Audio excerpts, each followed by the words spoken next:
بسم اللہ الرحمن الرحیم۔ السلام علیکم ورحمۃ اللہ وبرکاتہ۔ میرے پیارے بھائیوں اور میری بہنوں، آج آپ کے لیے چاند رات کے وظیفے کے ساتھ حاضر ہوئی ہوں۔ یاد رہے کہ چاند رات کو آسمانوں میں لیلۃ الجائزہ کے نام سے پکارا جاتا ہے، یعنی انعام کی رات۔ لیکن افسوس کہ اس مبارک رات کو اکثر لوگ بازاروں میں ضائع کر دیتے ہیں، عید کی خریداری میں ضائع کر دیتے ہیں، حالانکہ یہ وقت مزدوری لینے کا وقت ہوتا ہے۔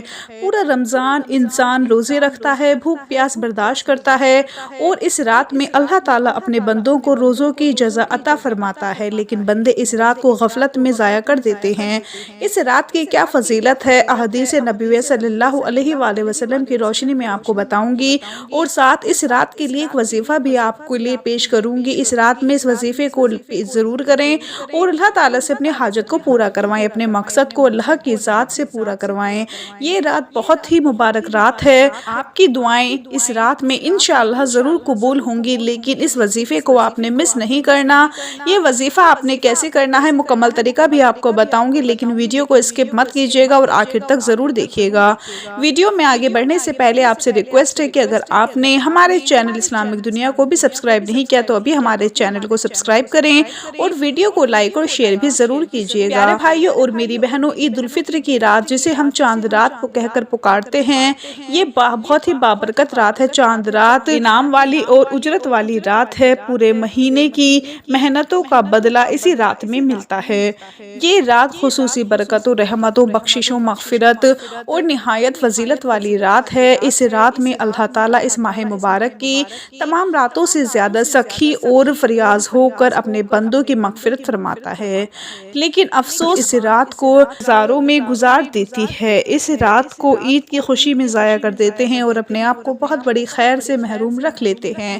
خدارا اپنے ساتھ یہ ظلم نہ کریں، پورا مہینہ روزہ رکھنے کے بعد یہ اللہ تعالیٰ سے اجرت لینے کا وقت ہوتا ہے، اور ہم بجائے مسجد میں اور اللہ تعالیٰ کے سامنے سر جھکانے کی بجائے بازاروں کا رخ کرنے لگتے ہیں۔ اس رات کی کیا برکات ہے اور کیا فضائل ہے، اس حوالے سے چند روایات آپ سن لیجئے، پھر آپ کو اس رات کا وظیفہ بتاتی ہوں۔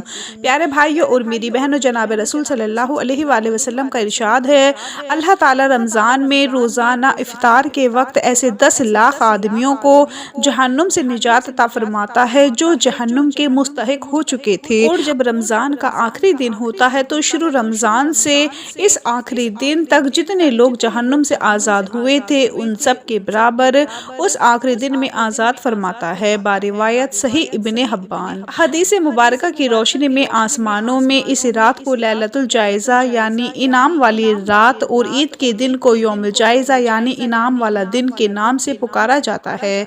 یہ نام اس لیے کہ اللہ تعالیٰ کی طرف سے اس رات میں بندوں کو پورے رمضان کی مشقتوں اور قربانیوں کا بہترین صلہ عطا کیا جاتا ہے۔ شعب الایمان۔ اسی طرح سے ابو امامہ رضی اللہ تعالیٰ عنہ فرماتے ہیں کہ نبی کریم صلی اللہ علیہ وآلہ وسلم نے ارشاد فرمایا، جس نے عید الفطر اور عید الاضحیٰ کی دونوں راتوں میں اللہ تعالیٰ سے اجر و ثواب کی امید رکھتے ہوئے عبادت میں قیام کیا، اس کا دل اس دن مردہ نہیں ہوگا جس دن سب کے دل مردہ ہو جائیں گے۔ مطلب یہ کہ آدمی ان راتوں کو عبادت میں مصروف رکھے، نماز، تلاوت اور ذکر و اذکار اور دعا میں مشغول رہے۔ ان راتوں میں عبادت کرنے والے کا دل نہ مرے گا۔ اس کا مطلب یہ ہے کہ قیامت کے خوفناک، ہولناک اور دہشت ناک دن میں جبکہ ہر طرف خوف، راز، گھبراہٹ اور دہشت پھیلی ہوگی، لوگ بدحواس ہوں گے، اس دن میں رب جل شانہ اس کو نعمت والی و سعادت والی زندگی سے سرفراز فرمائے گا۔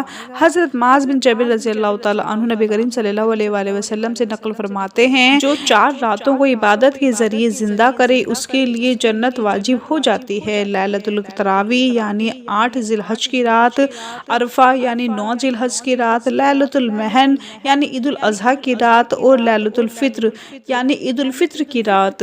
پیارے بھائیوں اور میری بہنوں، مذکورہ حدیث میں ان راتوں کی خاص فضیلت یہ بیان فرمائی ہے کہ جو شخص ان راتوں میں جاگ کر ذکر الہی اور عبادت میں لگا رہے گا، اللہ تعالیٰ اس پر اپنا خاص انعام یہ نازل فرمائے گا کہ اسے جنت کی دولت سے مالا مال فرمائے گا۔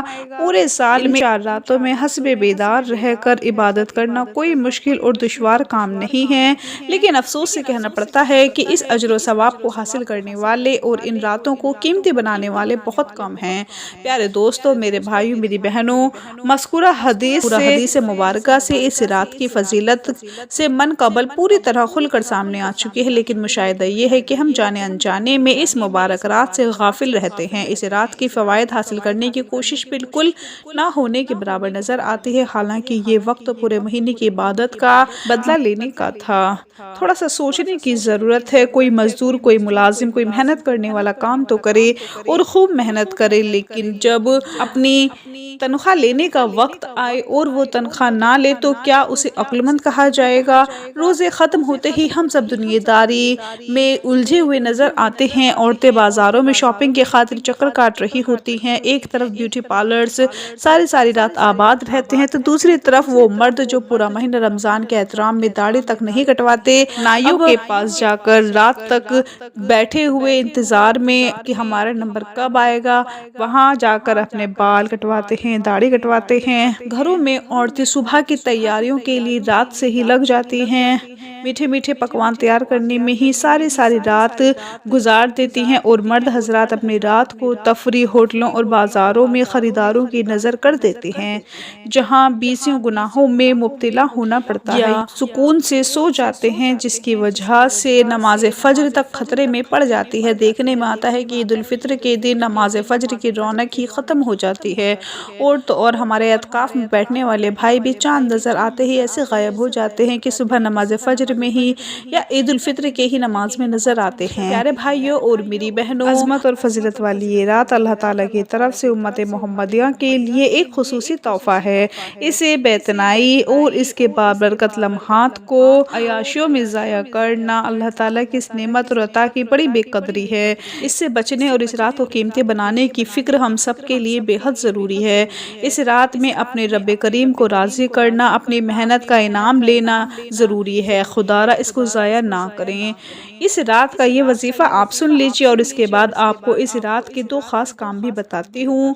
آپ نے شروع اور آخر درود پاک کے ساتھ اللہ رب العزت کا اسم مبارک یا ارحم الراحمین 313 مرتبہ پڑھنا ہے، اور اس کے بعد اللہ تعالیٰ سے اپنی حاجت، اپنے مراد اور اپنے مقصد کے لیے دعا مانگ لینی ہے۔ انشاءاللہ ہر جائز حاجت اور مراد پوری ہوگی۔ روایات میں آتا ہے کہ جب بندہ اللہ تعالیٰ کو یا ارحم الراحمین کہہ کر پکارتا ہے تو ایک فرشتہ کہتا ہے بول کیا مانگنا ہے۔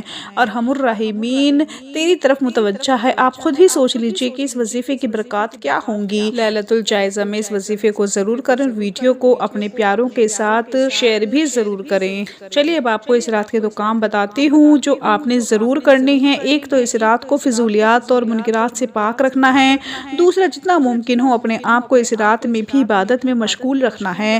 اس رات میں شب بیداری اور عبادت کے لیے شریعت کی طرف سے کوئی خاص طریقہ اور کوئی خاص عبادت مقرر نہیں ہے، لیکن اپنی تربیت کے مطابق جو شخص جتنی بھی اور جو بھی عبادت، جتنی بھی عبادت اپنے جہاں بھی آسانی ہو کر سکے تو کر لے۔ نوافل پڑھے جائیں، قرآن مجید کی تلاوت، اللہ تعالیٰ کا ذکر اور اللہ تعالیٰ سے دعائیں، خصوص اپنی امت مسلمہ کی مغفرت کی دعائیں کی جائیں۔ رمضان المبارک کی عبادت میں جو کمیاں رہ گئی ہیں ان پر استغفار کیا جائے، اور کوشش کی جائے کہ عشاء کی نماز اور صبح فجر کی نماز تو جماعت سے ہی عطا ہو۔ اتنا کر لینے سے بھی آپ اس رات کی کسی بھی چیز سے محروم نہ ہوں گے انشاءاللہ، اور ہماری یہ رات عبادت میں شمار ہوگی، بشرط یہ ہے کہ گناہ اور خرافات سے بچے رہیں۔ تو پیارے بھائیو، ہم امید کرتے ہیں کہ آپ کو ہماری آج کی ویڈیو ضرور پسند آئی ہوگی۔ اگر آپ کو ہماری آج کی ویڈیو پسند آئی ہے تو آپ سے ریکویسٹ کرتی ہوں کہ آپ ہمارے چینل اسلامک دنیا کو ضرور سبسکرائب کر لیں، اور ساتھ ہی لگے بیل کے بٹن کو بھی پریس کر لیں تاکہ آپ کے پاس ہماری آنے والی مزید معلوماتی ویڈیوز کا نوٹیفیکیشن بوقت ملتا رہے۔ اپنا بہت زیادہ خیال رکھیں، دعا میں یاد رکھیں، 5 وقت نماز پڑھیں۔ اللہ حافظ۔